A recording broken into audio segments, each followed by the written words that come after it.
নমস্কার। উদ্বোধন কার্যালয় থেকে প্রকাশিত স্বামী রঙ্গনাথানন্দজি মহারাজ ব্যাখ্যাত বিবেক চূড়ামণি ও তার মর্মবাণী এই বই থেকে আজ ৩৬ নম্বর শ্লোক পাঠ করব। পূর্ববর্তী শ্লোক অর্থাৎ ৩৫ নম্বর শ্লোকে দেখা গেছে গুরুর সামনে শিষ্য কিভাবে উপস্থিত হবে। বর্তমান শ্লোকে শিষ্য কিভাবে গুরুর কাছে আকুল প্রার্থনা জানাবে সেটি ব্যাখ্যা করা হয়েছে। প্রথমে শ্লোকটি পাঠ করব, তারপর মহারাজজির ব্যাখ্যাত অংশ পাঠ করব। দুর্বার সংসার দবাগ্নিতপ্তম দোধূয়মানং দূরদৃষ্ট বাতৈঃ ভীতং প্রপন্যং পরিপাহি মৃত্যুঃ শরণ্যমন্যদ যদহং ন জানে। মহারাজজি লিখছেন, যিনি অধ্যাত্ম জ্ঞান লাভের জন্য ব্যাকুল, গুরুর আশ্রয় নেওয়া ছাড়া তার আর কোনো গতি নেই। গুরু ছাড়া আর কার আশ্রয় তিনি নেবেন? তিনি দুর্বার সংসার দাবানলে দগ্ধ, অর্থাৎ দুর্বার সংসার দবাগ্নিতপ্তম। সংসারকে এখানে দাবানলের সঙ্গে তুলনা করা হয়েছে। গ্রীষ্মকালে মধ্যাহ্নের তাপ যেমন শরীর পুড়িয়ে দেয়, সংসারের আগুনও ঠিক তাই।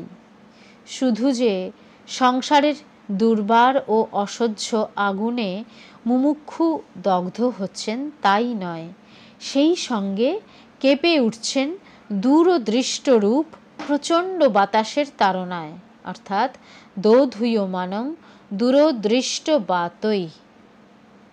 মহারাজজি লিখছেন, লক্ষ্য করবেন যেখানে আগুন সেখানেই বাতাস, যেন দুই বন্ধু।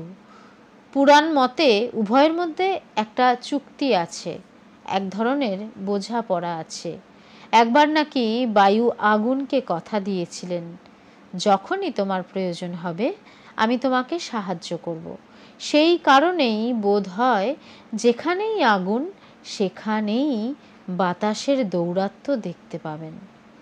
তাই এখানে বলা হচ্ছে যে আত্মতত্ত্ব সন্ধানী ব্যক্তি একদিকে সংসার তাপে দগ্ধ হচ্ছেন, অন্যদিকে দুর্ভাগ্যরূপ বাতাসের দমকে কেঁপে কেঁপে উঠছেন। তিনি ভীত এবং সেই কারণে গুরুর আশ্রয় চাইছেন, অর্থাৎ প্রপন্যম, এবং কাতর হয়ে তার কাছে প্রার্থনা করছেন, আমাকে মৃত্যুর হাত থেকে রক্ষা করুন, অর্থাৎ পরিপাহি মৃত্যুঃ। অর্থাৎ তিনি গুরুকে মিনতি করে বলছেন, আপনার আশ্রয় নিতে আমি এসেছি, আধ্যাত্মিক মৃত্যুর হাত থেকে আপনি আমাকে বাঁচান, আমাকে আশ্রয় দিতে পারেন এমন দ্বিতীয় কাউকে আমি জানি না, অর্থাৎ শরণ্যমদ যদহং ন জানে। এইভাবে শঙ্কর তার কবিত্বপূর্ণ ভাষায় সংসারের অসহ্য কষ্টে পতিত আত্মজিজ্ঞাসুর অসহায় অবস্থাটি ফুটিয়ে তুলেছেন, সেই সঙ্গে গুরুর আশ্রয় লাভের তীব্র ব্যাকুলতাও। গুরুর কাছেই যান অথবা মন্দিরেই যান, সব অধ্যাত্ম জীবনযাপনের অভিলাষীর মনের কথা এইটি।